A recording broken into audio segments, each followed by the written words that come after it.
Hi hello ನಮಸ್ಕಾರ ಸ್ನೇಹಿತರೆ. ಅಚ್ಯುತ್ ಭೂಮಿಯ ನಡುವೆ ಇದ್ದಂತಹ ಗುಟ್ಟು ರಟ್ಟಾಗಿದೆ. ಇಲ್ಲಿ ಭೂಮಿ ಯಾವುದೋ ಒಂದು ಗುಟ್ಟನ್ನು ಅಚ್ಯುತ್ ಹತ್ರ ಹೇಳೇ ಬಿಟ್ಟಿದ್ದಾಳೆ. ಹಾಗಿದ್ರೆ ಏನಿರ್ಬೋದಪ್ಪ ಅದು? ಇದರಿಂದಾಗಿ ನಿಜವಾಗ್ಲೂ ಅಜಿತ್ ಶಾಕ್ ಆಗಿದ್ದು ಯಾಕೆ? ಮನೆಯವ್ರು ಎಲ್ಲರಿಗೂ ಕೂಡ ಒಂದು ಸರ್ಪ್ರೈಸ್ ಕಾದಿದೆ. ಹಾಗಿದ್ರೆ ಏನಾಯಿತು, ಏನು ಗೊತ್ತಾ? ಇದು ಎಲ್ಲವನ್ನ ಕೂಡ ತಿಳ್ಕೊಬೇಕು ಅಂದರೆ ಈಗಲೇ ನಮ್ಮ ಈ ಚಾನಲ್ನ ಸಬ್ಸ್ಕ್ರೈಬ್ ಮಾಡಿ, ಹಾಗೆ ಈ ಒಂದು ವಿಡಿಯೋವನ್ನು ಪೂರ್ತಿಯಾಗಿ ನೋಡೋದನ್ನು ಯಾವುದೇ ಕಾರಣಕ್ಕೂ ಕೂಡ ಮರಿಬೇಡಿ.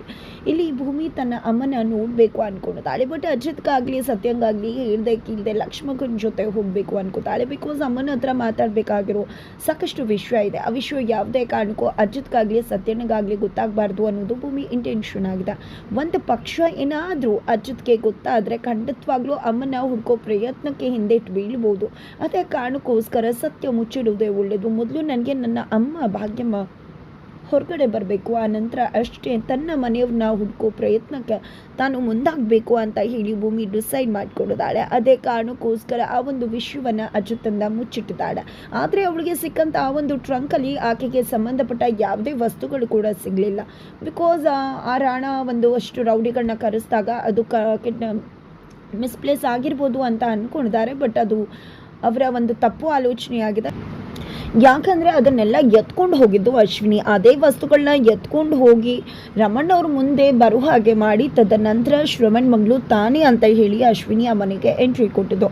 ಇದು ದೇವಿಯಾನಿಯ ಪ್ಲಾನ್ ಆಗಿತ್ತು. ಬಟ್ ಇವಾಗ ಆ ಒಂದು ಟ್ರಂಕಲ್ಲಿ ಯಾವುದೇ ವಸ್ತುಗಳು ಇಲ್ಲದೆ ಇದ್ರೂ ಒಂದೇ ಒಂದು ನೆಕ್ಲೆಸ್ ಸಿಕ್ಕಿದೆ. ಅದು ಡೈಮಂಡ್ ನೆಕ್ಲೆಸ್. ಅದನ್ನು ಭೂಮಿ ಅನ್ಕೊಂಡ್ಬಿಡಿದಾಳೆ ಅದು ತನ್ನ ಅಪ್ಪ ಅಮ್ಮ ತನಗೆ ಕೊಟ್ಟಿರೋ ನೆಕ್ಲೆಸ್ ಇರಬೇಕು ಅಂತ. ಬಟ್ ನಿಜವಾಗ್ಲೂ ಅದು ಅವಳ ತಪ್ಪು ಕಲ್ಪನೆಯಾಗಿದೆ. ಯಾಕಂದರೆ ಆ ನೆಕ್ಲೆಸ್ ಭೂಮಿದಲ್ಲ, ಬಟ್ ಭೂಮಿಯನ್ನು ಅವತ್ತು ಅಪ್ಪ ಅಮ್ಮನಿಂದ ದೂರ ಮಾಡಿದಂಥ ಕೀಡಿ ದೇವಿಯಾನಿ. ಅದು ದೇವಿಯಾನಿ ನೆಕ್ಲೇಸ್ ಅವತ್ತು ಆ ಮಗು ಕೈಗೆ ಸೇರಿಕೊಂಡಿತ್ತು. ಅದೇ ನೆಕ್ಲೇಸನ್ನು ತುಂಬ ಜೋಪಾನ ಮಾಡಿ ಭಾಗ್ಯಮ್ಮ ಇಟ್ಟಿದ್ರು. ಬಟ್ ಅದು ಅವಳಿಗೆ ಸಂಬಂಧಪಟ್ಟಿದ್ದಾಗಿದೆ. ಬಟ್ ಯಾವುದೇ ಕಾರಣಕ್ಕೂ ಅದು ಭೂಮಿ ನೆಕ್ಲೇಸ್ ಅಲ್ಲ, ದೇವಿಯಾನಿ ನೆಕ್ಲೇಸ್. ಆ ನೆಕ್ಲೇಸ್ ಕಳವಾಗಿದೆ ಅನ್ನೋದು ಇಡೀ ಮನೆಯವ್ರಿಗೂ ಕೂಡ ಗೊತ್ತಿದೆ. ಬಟ್ ಏನಾದರೂ ಆ ಒಂದು ನೆಕ್ಲೇಸ್ ಈಗ ಭೂಮಿ ಕೈಲಿದೆ ಅಂತ ಗೊತ್ತಾದರೆ ಅದು ದೇವಿಯಾನಿ ನೆಕ್ಲೇಸ್ ಅನ್ನೋದು ಮನೆಯವ್ರಿಗೆ ಈಸಿಯಾಗಿ ಗೊತ್ತಾಗುತ್ತೆ. ಅದೇ ಹೇಗೆ ಭೂಮಿ ಕೈಗೆ ಬಂತು ಅನ್ನೋ ಒಂದು ಕ್ವೆಶ್ಚನ್ ಮಾರ್ಕಿನ ಜೊತೆಗೆ ಖಂಡಿತವಾಗ್ಲೂ ಕೂಡ ಅದ್ರ ಬಗ್ಗೆ ತನಿಖೆ ಆಗುವ ಸಾಧ್ಯತೆ ಇದೆ. ಅದೇ ಕಾರಣಕ್ಕೆ ದೇವಿಯಾನಿ ಇಲ್ಲಿ ತುಂಬ ಅಂದರೆ ತುಂಬ ಭಯ ಪಡ್ಕೋತಿದ್ದಾರೆ. ಆ ನೆಕ್ಲೇಸ್ ನನ್ನ ಕೈಗೆ ಸಿಕ್ತಿಲ್ವಲ್ಲ ಅಂತ. ಯಾಕಂದರೆ ಆಲ್ರೆಡಿ ಭೂಮಿ ನನ್ನ ಹತ್ರ ಈ ನೆಕ್ಲೇಸ್ ಇದೆ, ಅದು ನನ್ನ ಅಪ್ಪ ಅಮ್ಮ ನನಗೆ ಹಾಕಿರೋ ನೆಕ್ಲೇಸ್ ಇರಬೇಕು ಅಂತ ಹೇಳಿ ದೇವಿಯಾನಿಗೆ ತೋರಿಸ್ಬಿಟ್ಟಿದ್ದಾಳೆ. ಹಾಗಾಗಿ ದೇವಿಯಾನಿಯ ಒಂದು ನೆಕ್ಲೇಸನ್ನು ಭೂಮಿಯಿಂದ ಪಡ್ಕೊಳ್ಳೋ ಪ್ರಯತ್ನಕ್ಕೆ ತುಂಬಾ ಮುಂದಾಗ್ತಾರೆ, ನಾಜೂಕಾಗಿ ಮಾತಾಡ್ತಾರೆ. ಬಟ್ ಭೂಮಿ ಮಾತ್ರ ಆ ನೆಕ್ಲೇಸನ್ನು ಯಾವುದೇ ಕಾರಣಕ್ಕೂ ದೇವಿಯಾನಿಗೆ ಕೊಡೋಕ್ಕೆ ಒಪ್ಕೊಳ್ಳೋದಿಲ್ಲ. ಅವಳೇ ಜೋಪಾನ ಮಾಡಿ ಇಟ್ಕೊಂಡಿದ್ದಾಳೆ. ಇವಳ ಹತ್ರ ಇರುವಷ್ಟು ದಿನ ಖಂಡಿತವಾಗ್ಲೂ ಕೂಡ ನನಗೆ ಮೆತ್ತೆ ಅಂತ ಯೋಚನೆ ಮಾಡಿದಂಥ ದೇವಿಯಾನಿ ಹೀಗಾದರೂ ಮಾಡಿ ನೆಕ್ಲೇಸನ್ನು ಪಡ್ಕೋಬೇಕು ಅಂತ ಅಶ್ವಿನಿಗೆ ವಹಿಸ್ತಾರೆ. ಬಟ್ ಅಶ್ವಿನಿ ಕೂಡ ಅದರಲ್ಲಿ ವಿಫಲಲಾಗ್ತಾಳೆ. ಇದರಿಂದಾಗಿ ನಿಜವಾಗ್ಲೂ ದೇವಿಯಾನಿ ರುಚಿ ಕೇಳ್ತಾಳೆ. ಮಗಳು ಗೊತ್ತಾಗ್ತದಾಗೆ ಮಗಳು ಕೂಡ ರುಚಿ ಕೇಳ್ತಾಳೆ. ಅಮ್ಮ ಮಾಡಿದ್ದು ಒಂದು ಸಣ್ಣ ಕೆಲಸನೇ ಮಾಡೋಕ್ಕಾಗೋದಿಲ್ಲ ನಿನಗೆ, ಅಂಥದ್ರಲ್ಲಿ ನೀನೇನು ನನ್ನನ್ನು ಜೊತೆ ಬಂದ್ ಮಾಡುವುದು, ನಿನ್ನ ಕೈಲಿ ಏನೂ ಆಗಲ್ಲ ಹಾಗೆ ಹೀಗೆ ಅಂತ. ಜೊತೆಗೆ ಇಲ್ಲಿ ಅಂಜು ತಾನೇ ನೆಕ್ಲೇಸನ್ನು ತಗೊಳ್ಳೋದಾಗಿ ಯೋಚನೆ ಮಾಡ್ತಾಳೆ, ಅಮ್ಮನಿಗೆ ಸಾಥ್ ಕೊಡ್ತಾಳೆ. ಅದೇ ರೀತಿಯಾಗಿ ಭೂಮಿಯ ರೂಮಲ್ಲಿ ಇಲ್ಲದೇ ಇರೋ ಟೈಮಲ್ಲಿ ಭೂಮಿನೂ ರೂಮಿಗೆ ಹೋಗಿ ಎಲ್ಲವನ್ನ ಕೂಡ ಹುಡ್ಕಾಡ್ತಾರೆ. ಎಷ್ಟೇ ಹುಡ್ಕಾಡಿದ್ರು ಕೂಡ ಆ ಒಂದು ನೆಕ್ಲೇಸ್ ಅವ್ರಿಗೆ ಸಿಗೋದೇ ಇಲ್ಲ.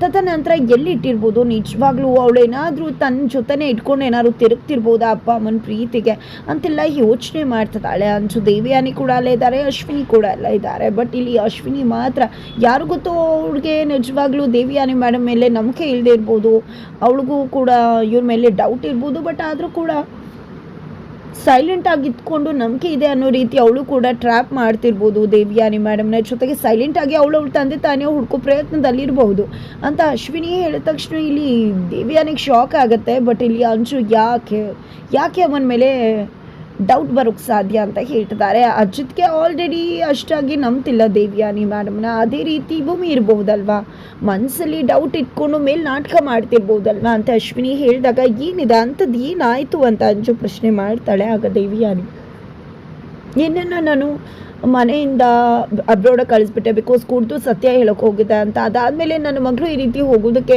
ಭೂಮಿನೇ ಕಾರಣ ಅನ್ನೋ ಸೇಡ್ ಬಂತು. ಅದೇ ಕಾರಣಕ್ಕೆ ಅವಳನ್ನ ಮುಗಿಸಬೇಕು ಅಂತ ನಿಮ್ಮ ಅಪ್ಪನ ತಿಥಿ ದಿನ ಪ್ರಯತ್ನ ಪಟ್ಟೆ, ತೆಪ್ಪದಿಂದ ಬೀಳಿಸ್ದೆ, ಅದು ಅವಳು ಹೇಗೋ ಬದುಕು ಉಳ್ಕೊಂಡ್ಳು. ಬಟ್ CCTV ಫುಟೇಜಲ್ಲಿ ಅದು ರೆಕಾರ್ಡ್ ಆಗಿತ್ತು. ನನ್ನನ್ನು ಪ್ರಶ್ನೆ ಮಾಡಿದ್ರು, ಆಗ ನಾನು ಸಾಯೋಕ್ಕೆ ಮುಂದಾಗಿದೆ. ಇಡೀ ಮನೆಯವರು ನನಗೆ ಸಾಥ್ ಕೊಟ್ಟರು. ಬಟ್ ಅಚ್ಯುತ್ ನನ್ನ ಮೇಲೆ ಡೌಟ್ ಹೋಗಿಲ್ಲ. ಈಗಲೂ ಕೂಡ ನನ್ನ ಮನ ಹಾಗೆ ಇದೆ.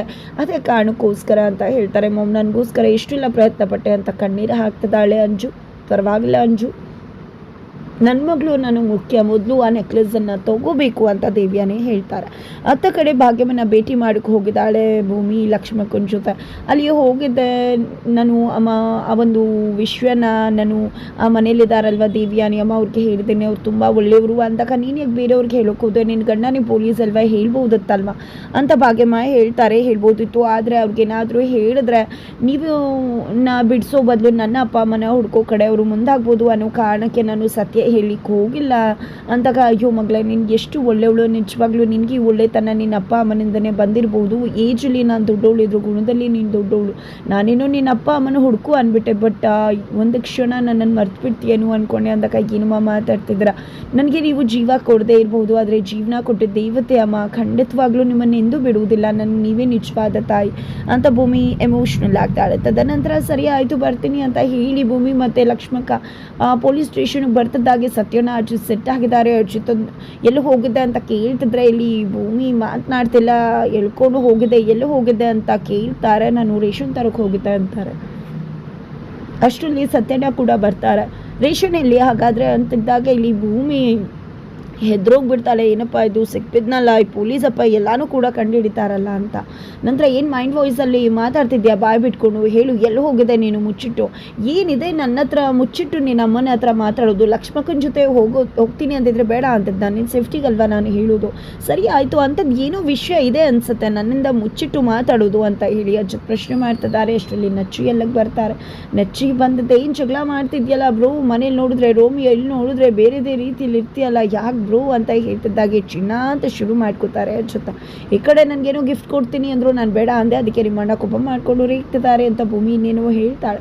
ಸರಿ ನೀನು ಯಾಕೆ ಬಂದೆ ಅಂತ ಹೇಳ್ತಿದ್ದಾಗೆ, ನಾಳೆ ಏನು ದಿನ ಅಂತ ಮರ್ತ್ಬಿಟ್ಟಿದ್ಯಾ, ಅದಕ್ಕೋಸ್ಕರ ನೆನಪಿಸೋಣ ಅಂತ ಬಂದೆ ಅಂತ ನಚ್ಚಿ ಹೇಳಿದಕ್ಕೆ, ನಾನು ಅಮ್ಮನ ಮಗ ಅಂತ ಸುಮ್ಮನೆ ಕರೆಯೋದಿಲ್ಲ, ನನಗೆ ಗೊತ್ತಿದೆ, ಅಪ್ಪ ಅಮ್ಮನ ಆ್ಯನಿವರ್ಸರಿ ಅಂತ ಹೇಳಿ ಅಜ್ಜತೆ ಹೇಳ್ತಾರೆ. ಹಾಗಿದೆ ಪಾರ್ಟಿ ಹಾಲ್ ಬುಕ್ ಮಾಡಲಾ ಅಂತ ನಚ್ಚಿ ಕೇಳಿದಕ್ಕೆ, ಬೇಡ ಬೇಡ ಯಾವುದೇ ಪಾರ್ಟಿ ಹಾಲ್ ಬೇಡ, ಅಮ್ಮಂಗೆ ಮನೆ ಅಂದ್ರೆ ಇಷ್ಟ, ಮನೇಲೇ ಮಾಡೋಣ ಅಂತ ಹೇಳ್ತಾರೆ. ಬಟ್ ಸರ್ಪ್ರೈಸ್ ಕೊಡೋಣ ಅಂತ ಹೇಳಿ ಇಲ್ಲಿ ನಚ್ಚಿ ಹೇಳಿದಾಗ ಭೂಮಿ ಕೂಡ ಒಪ್ಕೋತಾರೆ. ಸರಿ ಆಯಿತು ಅಂತ ಹೇಳಿ ಅಚ್ಯುತ್ ಮನೆಗೆ ಬರ್ತಿದ್ದಾಗೆ ಮನೆಯವ್ರು ಎಲ್ಲರ ಜೊತೆ ಡಿಸ್ಕಸ್ ಮಾಡ್ತಿದ್ದಾರೆ ಯಾವ ರೀತಿ ಸರ್ಪ್ರೈಸ್ ಕೊಡೋದು ಅಂತ. ಕೇಕ್ ಕಟ್ ಮಾಡೋದ್ರ ಬದಲು ಬೇರೆ ರೀತಿ ಸರ್ಪ್ರೈಸ್ ಕೊಡೋಣ ಅಂದಾಗ ಒಬ್ಬರು ಡ್ಯಾನ್ಸು, ಒಬ್ಬರು ಸಾಂಗು, ಒಬ್ಬರು ಗಿಟಾರು, ಹೀಗೆ ಪ್ರತಿಯೊಬ್ಬರು ಅವರ ಸರ್ಪ್ರೈಸನ್ನು ಹೇಳ್ತಿದ್ದಾರೆ. ಸಂಗೀತ ಮತ್ತು ರಮಣ್ ಬಂದ ತಕ್ಷಣ ಸೈಲೆಂಟ್ ಆಗ್ತಾರೆ.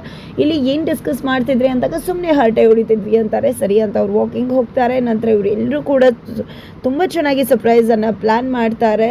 ಇದೆಲ್ಲದರ ಜೊತೆಗೆ ಮತ್ತೆ ಭೂಮಿ ರೂಮಿಗೆ ಹೋಗ್ತಿದ್ದಾಗೆ ಏನು ಸರ್ಪ್ರೈಸ್ ಮಾಡೋದು, ಯಾವ ರೀತಿ ಮಾಡೋದು ಅಂತ ಲಿಸ್ಟ್ ರೆಡಿ ಮಾಡ್ಕೊಳ್ಳೋಕೆ ಹೋದರೆ, ನೀನು ಯಾಕೆ ನಿಮ್ಮಮ್ಮನ ಹತ್ರ ಹೋಗಿದೆ, ನಿಮ್ಮಮ್ಮನ ಹತ್ರ ಏನು ವಿಷಯ ಮಾತಾಡ್ತಿದ್ಯಾ, ಅದು ನನಗೆ ಗೊತ್ತಿಲ್ಲದೆ ಅಂಥ ವಿಷಯ ಏನಿದೆ ನಿಮ್ಮಮ್ಮನ ಜೊತೆ ಮಾತಾಡೋಕ್ಕೆ, ಏನು ಮುಚ್ಚಿಡ್ತಿದ್ಯಾ ನೀನು ನನ್ನ ಹತ್ರ ಅಂತ ಹೇಳಿ ಅಚ್ಯುತ್ ರೇಗ್ಬಿಡ್ತಾರೆ. ಆಗ ಭೂಮಿ ಹೆದರಿಕೆಯಲ್ಲಿ ನನ್ನ ನಿಜವಾದ ಅಪ್ಪ ಅಮ್ಮ ವೀರಣ್ಣ ಮತ್ತು ಭಾಗ್ಯಮ್ಮ ಅಲ್ಲ, ನನ್ನ ನಿಜವಾದ ಅಪ್ಪ ಅಮ್ಮ ಬೇರೆ ಇದ್ದಾರೆ ಅಂತ ಎಲ್ಲ ಹೇಳ್ಬಿಡ್ತಾಳೆ. ನಿಜವಾಗ್ಲೂ ಅಚ್ಯುತ್ಗೆ ಶಾಕ್ ಆಗುತ್ತೆ. ಇದ್ರ ಜೊತೆಗೆ ಮರುದಿನ ವೆಡ್ಡಿಂಗ್ ಆ್ಯನಿವರ್ಸರಿ ಇದೇ ಸಂಗೀತ ಮತ್ತು ರಮಣ ಅವ್ರದ್ದು.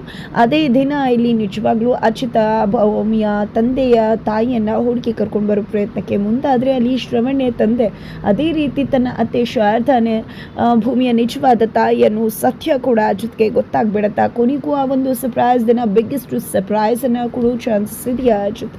ಈ ಕಡೆ ದೇವಿಯಾನಿ ಕತೆ ಖಲಾಸ, ಇನ್ನೊಂದೇ ಖಂಡಿತ ದೇವಿಯಾನಿ ಆಟ ನಡೆಯುವುದಿಲ್ಲ ಅಂತಲೇ ಹೇಳ್ಬೋದು. ಆಗಿದ್ರೆ ಏನಾಗುತ್ತೆ ಮುಂದೆ ತಿಳ್ಕೋಬೇಕು ಅಂದರೆ ಮುಂದೆ ನಾವು ರೀಚ್ ಮಾಡೋದನ್ನು ಮರಿ.